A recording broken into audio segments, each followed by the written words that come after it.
Okay, so if you're a runner, you have definitely been here. You get that new training plan, you're all excited, you stick it on the fridge, and then, life happens. A few weeks in, you're exhausted, you miss a workout, and all of a sudden that perfect schedule feels less like a path to a new PR and more like a cage. But what if I told you the problem isn't you? What if it's the plan itself?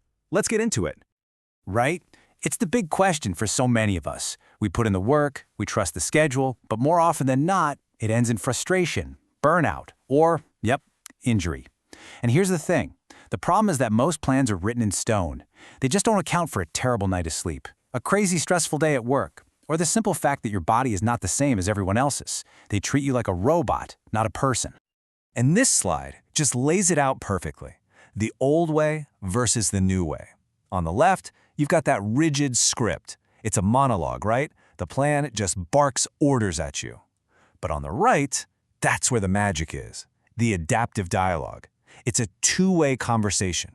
It's about using data to inform your decisions, not letting it dictate your every move. The goal is sustainable, long-term progress. So this brings us to the heart of what we're talking about today, the adaptive revolution. This is a philosophy that's really been championed by the elite coach Brad Hudson, and it's all about making that shift, moving away from just blindly following a schedule and moving towards having a smart conversation with your body.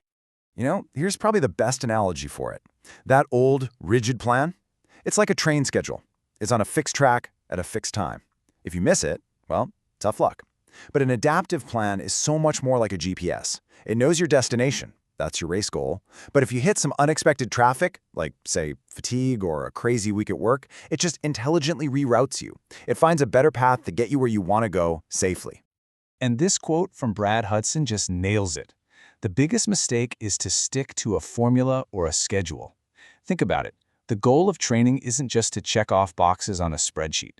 The real goal is to create the right physical changes in your body, the right adaptations, so you show up to the starting line feeling healthy, strong, and actually ready to race. So you might be wondering, okay, this sounds great, but how does it actually work? Well, it's not just random. It's built on 4 key principles that really make this whole system, work. Let's break them down. First, everything is goal-oriented. Every single run has a purpose, a why behind it that's directly tied to what you need on race day. Second, it's individual. This plan is built around you, your strengths, your weaknesses, not some generic runner. Third, and this is really the secret sauce, is daily modifications. The plan literally can change day by day based on how you feel. And finally, it's seasonal. It's not a one-and-done thing. The plan grows and evolves with you, season after season. All right, so enough theory, let's get down to brass tacks. What does a real week of adaptive training actually look like?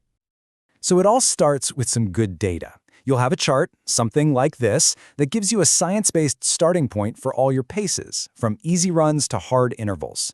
This is the data-informed part we talked about.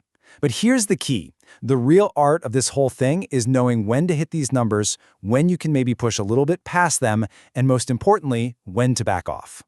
So here's a sample week. You can see the basic structure, right? We've got 2 quality days, a long run, and easy days to recover. Now, here's where the adaptive part kicks in.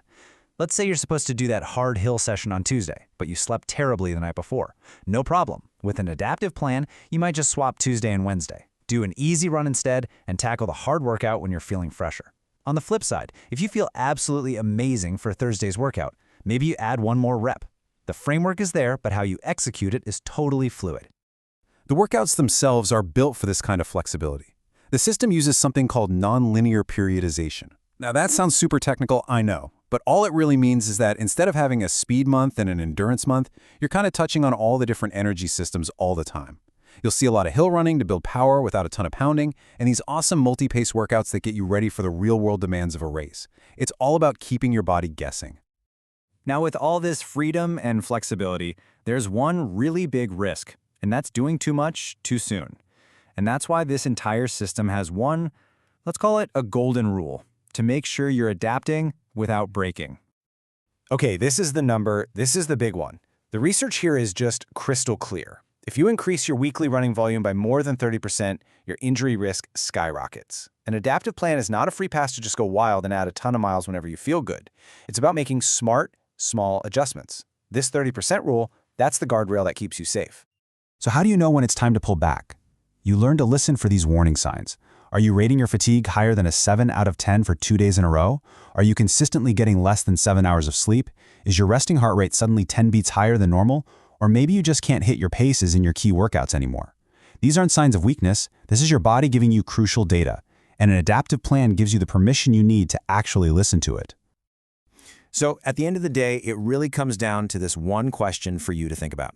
Is your current training plan a dictator, just yelling orders at you from a piece of paper?